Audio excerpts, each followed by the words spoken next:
কোরবানি গরুতে আকিকার ভাগ দেওয়া যাবে কিনা? উত্তর হলো, কোরবানি গরুতে আকিকার ভাগ অনেক ওলামা কেরামের মতেই দেওয়া যাবে। বিশেষ করে আমাদের ওলামা কেরাম, ওলামায়ে আহনাফ দেওয়া যাবে সেই মত দিয়ে থাকেন। তাদের যুক্তি এবং দলিল হলো যে কোরবানি এবং আকিকা একই টাইপের ইবাদত বিধায় একটা গরুতে 7 জন ব্যক্তির তরফ থেকে কোরবানি যেহেতু যথেষ্ট হবে, অতএব তার কোনো একটা ভাগ আকিকা হিসাবে যথেষ্ট হবে।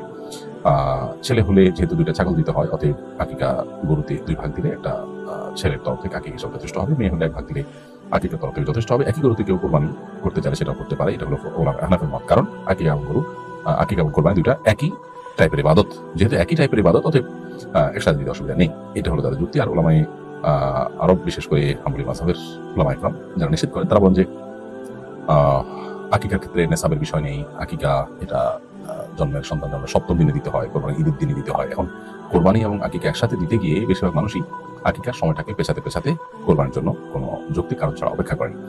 তো এক্ষেত্রে তারা 7ম বা 14তম বা 21তম দিনে আদায় করার যে মুস্তাহাব আমল আছে, সেটা থেকে তারা মাহরুম বঞ্চিত হন। সেজন্য এটা অ্যাভয়েড করে আকিকা যথাস্থানে, অর্থাৎ 7ম, 14তম বা 21তম দিনের মধ্যে দিলে উত্তম।